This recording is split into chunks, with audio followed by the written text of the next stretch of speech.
All right. Good morning. Good afternoon. Depends on when you're listening, everybody. This is David Hood, Grayson, Mann, and Jeff Scott with the Orange Crush podcast.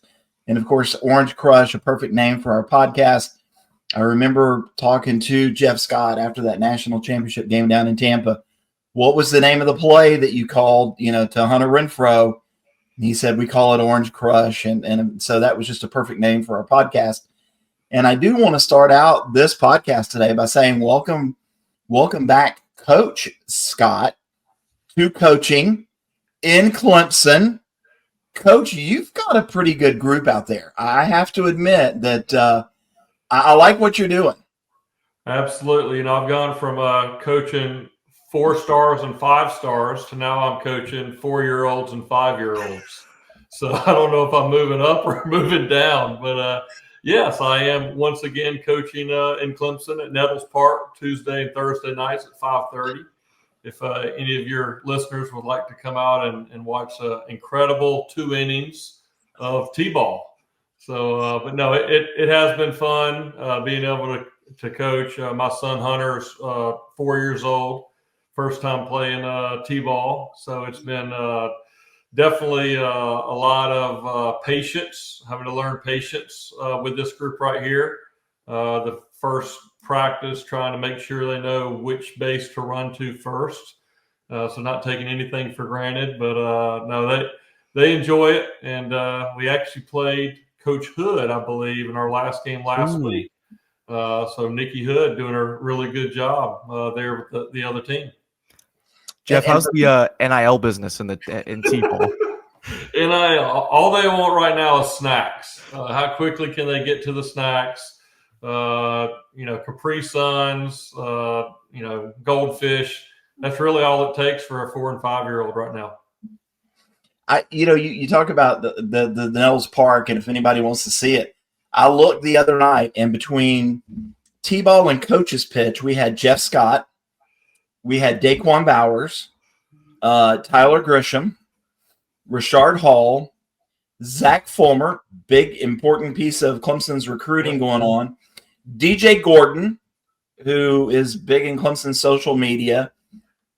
Like I said, Jeff Scott, you're over there on one of the fields, but and then little David Hood's just kind of running back and forth between everybody. It's quite a Clemson football connection out there, no doubt about it.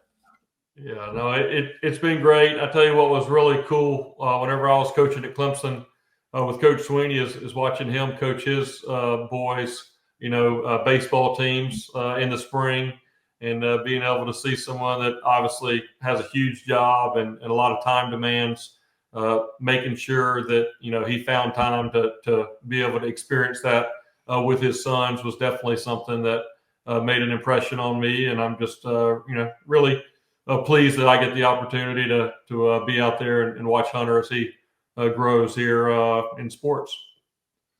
And as we are looking to grow this podcast, and Herb Tyler has been a big important piece of that. Jeff, you've also agreed to come on as a title sponsor with us. We appreciate it. And so with that said, now you're going to be a big part of everything we do going forward.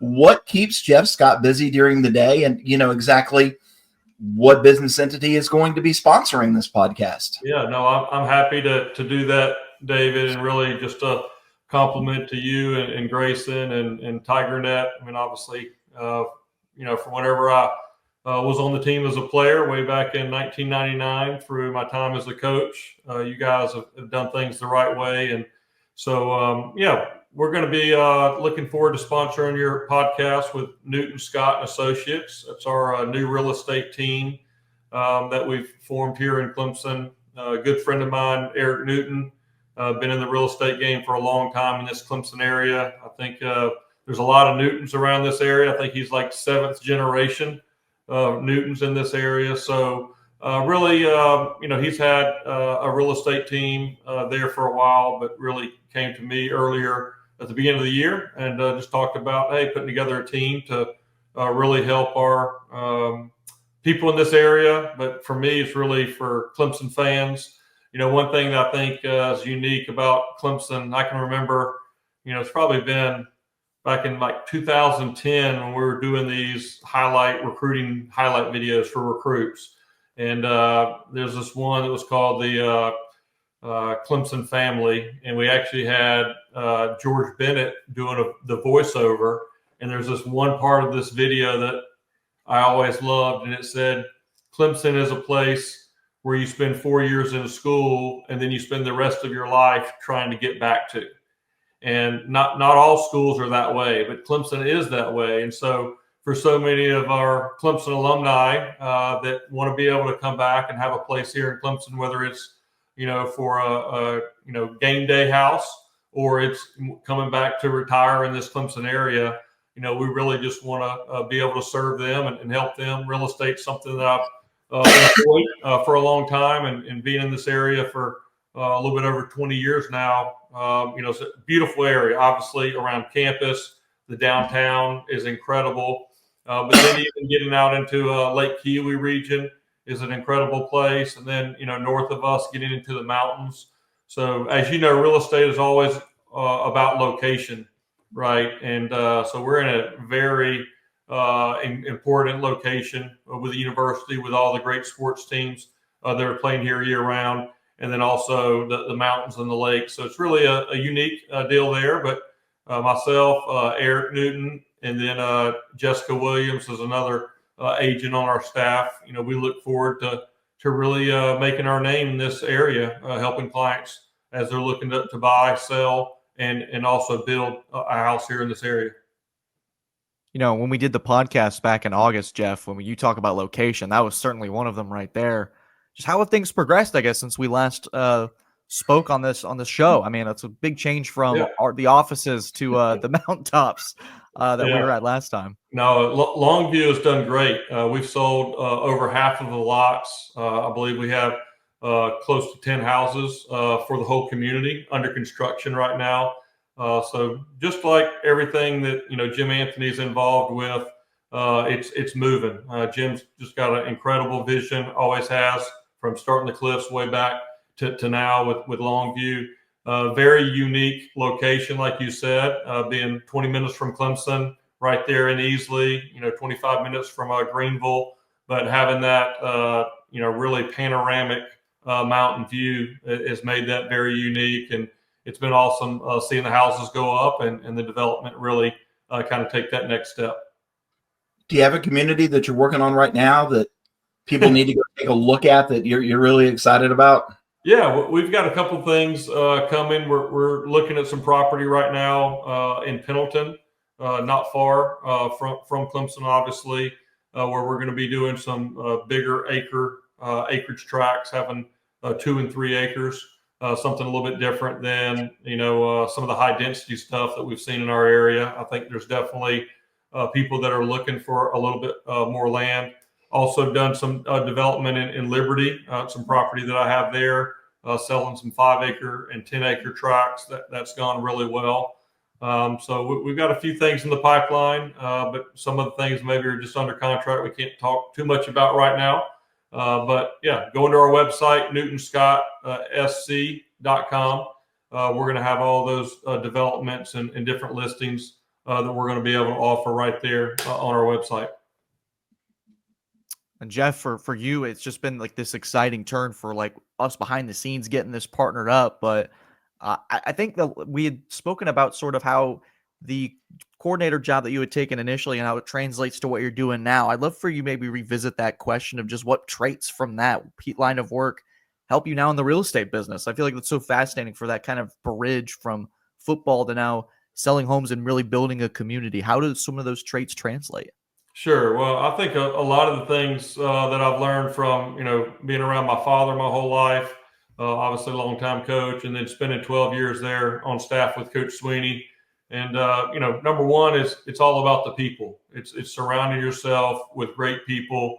And, again, my partner in the real estate side, Eric Newton, I mean, he's got a great reputation, treats people the right way, has the right ideas and intentions, for this area and this community, but also great communication. That's important as a coach. You got to be able to communicate to your players, whether it be in recruiting, which is very similar to sales, but also to be able to communicate and really educate our clients on, again, the environment, what we're looking at, different communities, positives, negatives, all those things. And then really just, do what you say you're going to do. What I found out really quickly as I've kind of ventured out into the business world is if you really just do what you're supposed to do, which is call people back and show up on time, all the things that I would take for granted and that if you didn't do as a coach, you had no chance of success. Well, if you do that in the business world, then you're all of a sudden right there at the top, because unfortunately there's a lot of people that maybe don't operate that way. So I just think overall organization, vision, being able to communicate that well. And hopefully, one thing that helped me as a recruiter was, a young man in the family could sit down and maybe in the first 5 minutes tell that hopefully I was a person of integrity that's going to do things the right way. And I think that's also translated whenever I've been talking to new clients. At the end of the day, they want to be able to work with someone that they can trust and someone that has knowledge in that field. Jeff, I was talking to a friend of mine last night that I played ball with way back in the day, and we both agreed that even though we are now old, we still miss going out and playing. We miss being a part of a team. And that's why you play. That's why you coach. And I'm sure you miss that camaraderie. Now, my knees are not missing it right now. All those Saturdays that I spent playing softball everywhere. But as you take a look at this college football landscape, that part of competing is fun. Helping build a roster is fun. Do you think it would be as fun for you right now if you're having to recruit the guys you've already recruited pretty much every week? You've got to keep them happy, right? You got to go into an NIL deal. You've got portal. You've got a budget.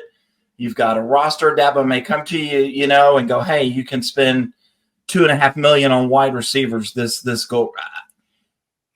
What are your thoughts on everything that's going on? And would you want to be a part of all this mess right now?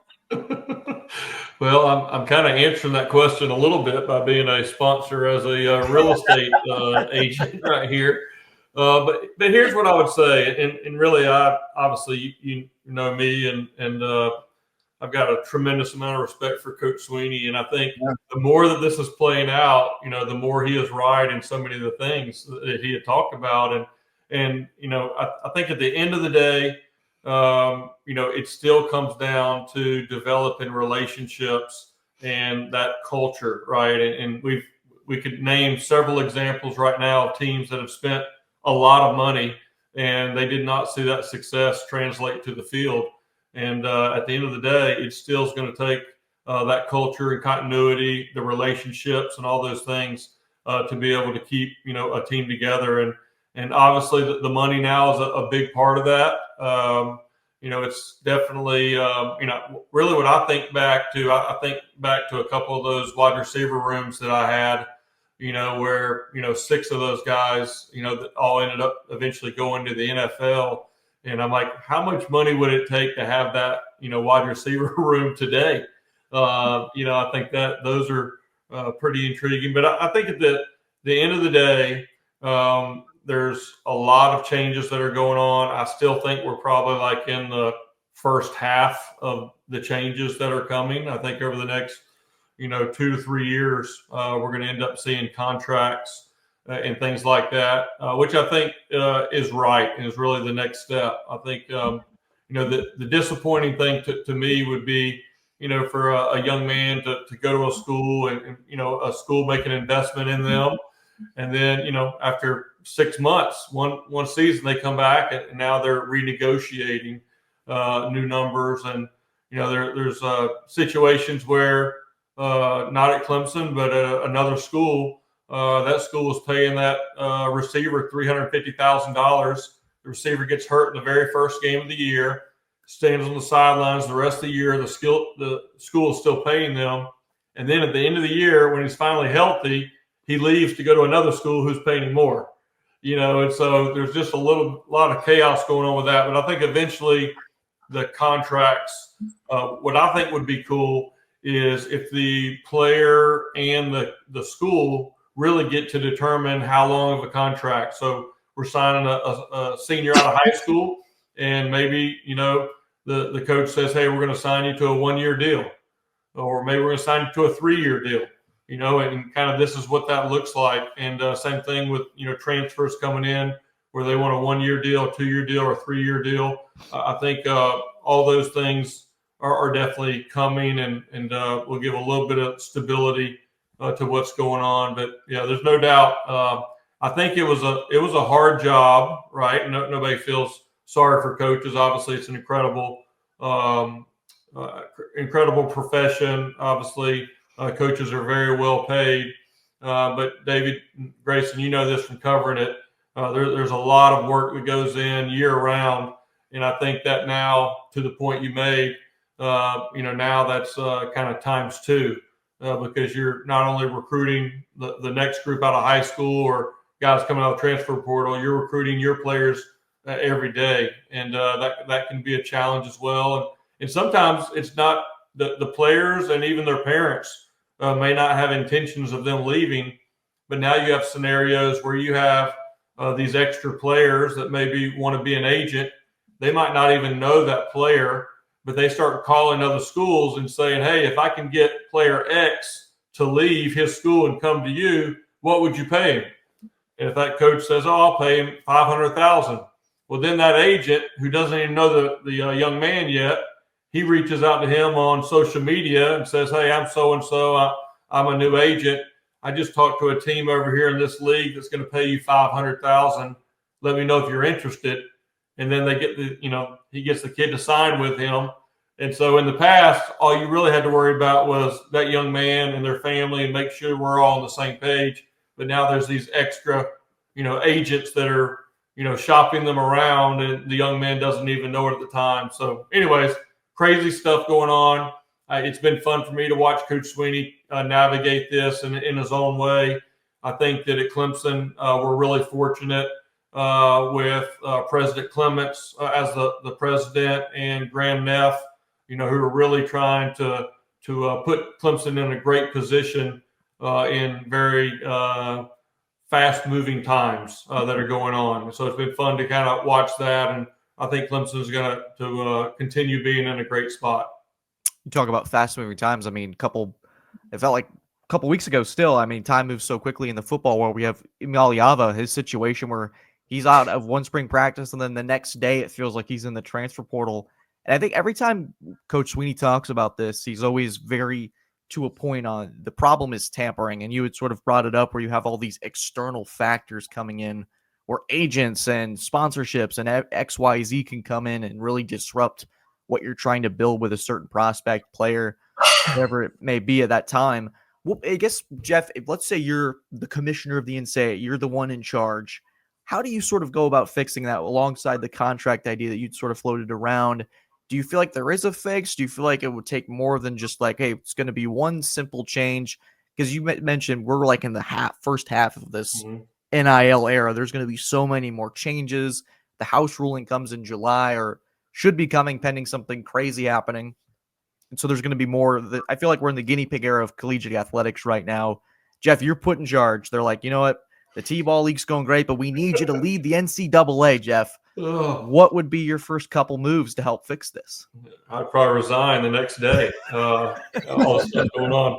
I think I obviously don't have all the answers on that, but I think that what you just laid out is one of the biggest reasons for contracts, because the tampering is very difficult to prove because you have just so many different layers of people. And I'm not real confident. If you look at the NCAA in the past, right, trying to enforce rules and a lot of things happen. Now, I don't know anybody that can truly enforce the tampering piece. And you're talking about a lot of money at stake, right, for these agents and players and so many different things. So I think to me, because it's really a lot of people talk about, NIL, but it's really the combination of NIL and the transfer portal kind of happening at the same time, where we've created this, free market, which is fine, but it's a free market that's, 24/7, 365 days of the year, which is not sustainable when you're trying to put together a team. So I think we've already proven that, because we allow the transfer portal legislation, whatever, get all the way to the courts, there's really no way to bring that transfer portal to, close that out, because anybody can always just go to the court and, get whatever they want to get, because we've lost so many cases there with the court. So really, I think the contract piece is, hey, we're signing this, and I can't leave for any reason outside of, these few things right here. And there's major financial damages to go with that. I really think that's probably the easiest way to slow down this tampering that's going on. And one other point that I want to make, because you were mentioning the quarterback there, that's one thing that I want to give Coach Sweeney a lot of credit about, because even today, I know Coach Sweeney and our staff at Clemson does not use money as the number one reason that you should come here. And if you make that the number one reason, as some schools have done, where they're throwing out these huge numbers to try to bring someone in, well, guess what? When you bring them in, now that's always going to be the number one factor for them. And so it gets more expensive to keep them. When you bring them in and you're able to sell the graduation rates that Clemson has had, the success on the field that Clemson has had, the development, all these things, and you lead with that, and then along with that, you attach obviously some financial, stuff that goes along with that, but finance is not the number one factor. That allows you to retain your team a lot easier. But I mean, there's multiple examples where we could kind of point out where, schools have made it all about the money. And at the end of the day, there's never enough money to keep them happy if you make it all about the money. So again, that's another compliment that how Coach Sweeney has done it here. And I think overall retention during an era where people are moving around like crazy is a big part of Coach Sweeney's success. Let's change gears here for the last third of this, or however long we have left. But a lot of people around Clemson are excited. This is a good wide receiver group that Tyler Grisham's got a good quarterback, good offensive line. I know you're not over there in the building, but, now you get to be a fan a little bit. Are you excited about, what this season maybe holds? Sure, absolutely. And I think, for the Clemson fans that have followed Clemson for a long time, you have those years that kind of all of a sudden things start lining up, and you get your talent also has experience with them, and you add kind of those right pieces to the puzzle. And that's definitely what it feels like going into this season with this Clemson football team. Number one, starting at quarterback, with Cade coming back and seeing his progress that he made last year, and even in the last game, even though the game didn't go the way we wanted to, I mean, he did a lot of really good things versus a very strong defense. I think that gives him a lot of confidence. And then the receiver room, I'm really pleased with what I've seen there. With the two freshmen last year, really kind of taking that next step. A lot of times the most, the best year is kind of going from that freshman to sophomore year. There's just, that experience. You can just kind of relax and go play. And I think those guys are going to go out and have an excellent year this year. But, yeah, it's going to be fun to watch. And then to go along with that offense, I'm really, really excited about Coach Tom Allen coming in as the defensive coordinator. Coach Allen actually coached at South Florida about 2 years before I got there. He was the defensive coordinator at South Florida. So whenever I was at USF and Indiana was having a really good season with Penix as the quarterback, and people all over the country were talking about Indiana, there was a lot of people in that building at South Florida that was talking about Tom Allen and just how incredible a person he is, number one, and then the level of detail, the way his players love to play for him. And I just thought that was really a home run hire that Coach Sweeney made this year. So really excited to watch the progress kind of leading up to the season. And I know it'll be a exciting season here for the Tigers. One of the fascinating things we've written about at TigerNet the last week is that this is a group now with some lofty expectations of very much different than couple years in the past where it's sort of just been like, how is this going to maybe go?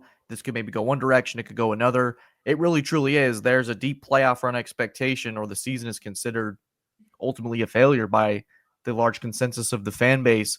And with so many teams of yours, Coach, where you had national championship expectations, but you had the group with experience to back it up, as you entered the fall as a staff with the players, how do you guys maybe handle those expectations when there's so much pouring on you externally, internally, of we got to really get back to the top of the mountain?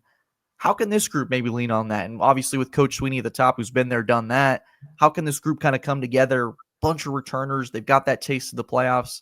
How do they try to navigate the regular season to end up getting back to that point? Yeah, I think that's one of Coach Sweeney's strengths, is really keeping the guys focused. And, he says all the time that, last year's touchdowns aren't going to win, games this year. It's really, you got to start over.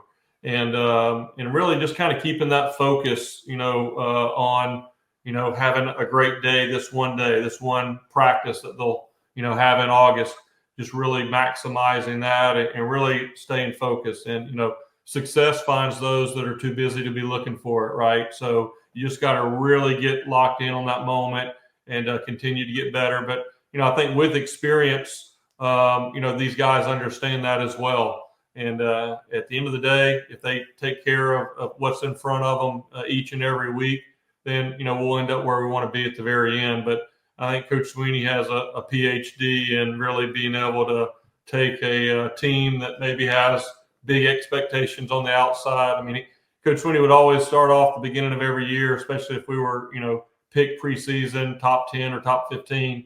He would put up there, all right, let's go last year preseason, top 25. And it's crazy. It's like these 14 teams did not even finish in the top 25. And so at the end of the day, this doesn't mean anything.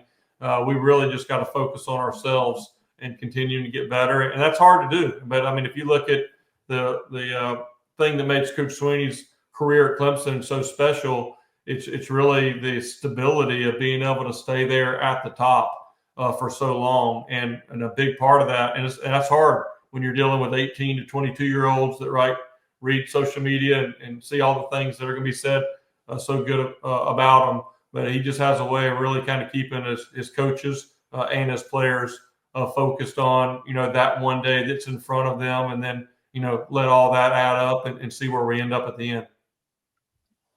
That last practice at the Tampa Bay Buccaneers facility, that Saturday, kind of, I think, around noon or whatever, in the shadow of Raymond James Stadium before Clemson played Alabama. What do you remember about that last practice over there?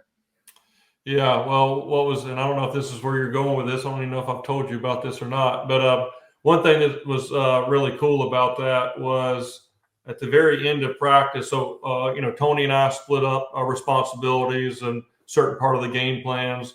And so one of my things on my list was the 2-point play.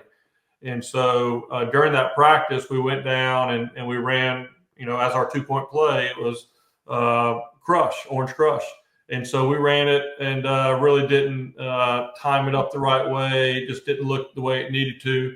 And so I actually called, Deshaun and Renfro and Artavis. I said, when the practice was over, I said, hey, let's go back down here and let's run this a couple more times, because I said, I just have a feeling that this thing could come down to what I said was a 2-point play, to win the game. And Alabama, who does a really good job of not having tendencies, they did have one tendency that whenever an opposing team was on the 3-yard lines or closer, they were 100% that season, 100% man coverage. And so we actually went back, and after the team was going inside, and those guys came over, and we ran through it about 3 times. And I just said, all right, I want you guys to have this in your mind. This is the play to win the game, 2-point play. And so that was what we did as they left the field. And so the crazy thing is, obviously, that drive, as a coach, you understand what's on the line. Obviously, Coach Sweeney, everybody on the headsets, kind of what are we doing with the time and all these different things. But whenever we got the pass interference, when Deshaun threw it to Mike Williams over there in the end zone the play before we got the pass interference, when the ball moved up basically to where a 2-point play would be, that's when immediately, I called out the play there. And I I said, hey, we're good here. This is exactly where we want to be. You know, as man coverage, and it all worked. Now, the crazy part of that is this just tells you the margin for error is very small. You know, I think there was only 6 seconds when we snapped the ball. So the next morning after the, celebration and all that, we're on the bus and we're going back to the airport. And somebody had asked me, did you tell Deshaun that if it wasn't there to throw it away, really quickly, so we could have time to either go for it again or kick the field goal to go in overtime? And, of course, we didn't have any time to relay that. So I walked up there and asked Deshaun and said, hey, what would you have done if they would have covered it? And he said, well, I would have ran it in and scored, And so all I could think about is, oh, my gosh, if he'd tried to do that and got tackled and the game's over, I might have been selling real estate back in 2017. I don't know. It'd have been a lot different. But no, that was definitely a great memory. And then the other thing that was hilarious for me about that was the fact that when the media came in the locker room, because in the playoffs, you guys can come in the locker room, and they came and found me. I was actually sitting there with Tony. Tony and I were just kind of hugging each other and celebrating. And somebody said that Coach Sweeney made a comment that I had confidence to call that play. I looked at Tony and said, did I call that play? I couldn't even remember because all the euphoria. He walked me back through it, and I'm like, okay, now I remember. That was how kind of crazy that finish was to that game. But definitely something that we'll always remember. Certainly will. And do we have, I think that's kind of the story to wrap things up with today. David, do you have anything else we want to add? I think that's the perfect way to close this Orange Crush. I have one more question to ask you, and I've always wanted to ask a coach this. My wife, knowing that I'm a big Denver Broncos fan, she's a Broncos fan, got me tickets. We went out to Denver. We saw the Broncos and the Chargers play, and I go sit in the stands, and it's the first time I had been in a football stands as a fan in probably 23 years, I think I counted it up, other than a high school game. And I had no idea what to do with myself as the fans were cheering. I was like, I just didn't know what, because I'm sitting here and I'm looking, are they in man? Are they going zone? What are we doing here? Why are they bringing the tight end? How does a coach watch how do you watch a football game? Are you watching schematically what's going on, or can you just sit back and enjoy it? Yeah, well, it just really it depends. It depends on if I'm watching someone whenever I was coaching that we're getting ready to play, that like early in the year we're watching and Florida State's playing somebody, we have them 6 weeks later or whatever, then my mind is kind of in that, watching things, watching personnel, and watching things like that. If it's just kind of watching an NFL game, you kind of watch the play, but you're not as locked into defensive personnel and all those things. Where I thought you were going with that question, and maybe I'll end with, is what it was like for me being in the stands at Clemson for the first time this year. I went to the App State game, and that was it was a home opener for Clemson, and my wife, her family's had tickets on the 50-yard line for 50 years, and so myself and Sarah took Hunter and Savannah, our son and daughter, to the game, and I was really nervous. We had a tough game the week before against Georgia, and then I always knew that App State was always a tough out for us whenever we'd play them at home here at our place. So I was a little nervous about, all right, if this thing doesn't go well, and people are sitting near me, and I'm going to have to hear, different things. And so we get there, and of course, the first play of the game is a bubble screen, and everybody starts hollering and yelling, for like a -2 game. And then we hand it off up the middle for like a 1-yard gain. So I think it was like 3rd and 12 or 3rd and 11. I'm like looking to my wife, Sarah. I'm like, yeah, I'm going to have to leave here pretty soon if this thing doesn't get better, because I don't want people coming up here talking to me, asking me about what we should be doing or whatever. And that, if y'all remember that 3rd down, that first drive, we had the big touchdown there, which was incredible. It was like an 80-yard touchdown pass. And I think we ended up scoring on like every drive the entire first half. So I had to tell Coach Sweeney and Coach Riley and Grish and all those guys, I appreciate you guys helping my first game in the stands be one that I could definitely enjoy. But yeah, a different perspective. I still catch myself watching, some of the X and O's stuff. But, sometimes it's nice to be able to just enjoy the game as a fan when you've had to maybe for, so many years have to be analytical and watch all the different stuff. It's kind of nice to sit back there and pull for the Tigers.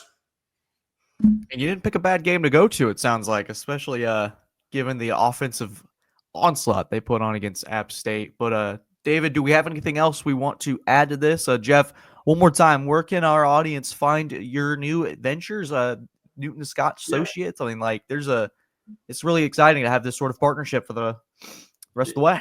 Yeah, appreciate it. Yeah, any of your listeners can go to newtonscottsc.com is our website. It's got our phone numbers and ways to reach us on there, and also has information about some of the new development stuff that we'll be doing here in the near future. So, please come check us out and give us a call. Look forward to visit with you and see how I can help you. We'll have and that. And I think, no, sorry, we're going to use Jeff as the season goes on, like previewing it. LSU will kind of get in here and kind of do a season preview type deal, and we're looking forward to that. I know I am. It's going to be absolutely. I'll be happy to do that. And I think we'll have some T-ball updates too, if I'm not mistaken, right? That's right. We got a big game later tonight, so I'll let y'all know how that goes. Is that game day for you as well, David?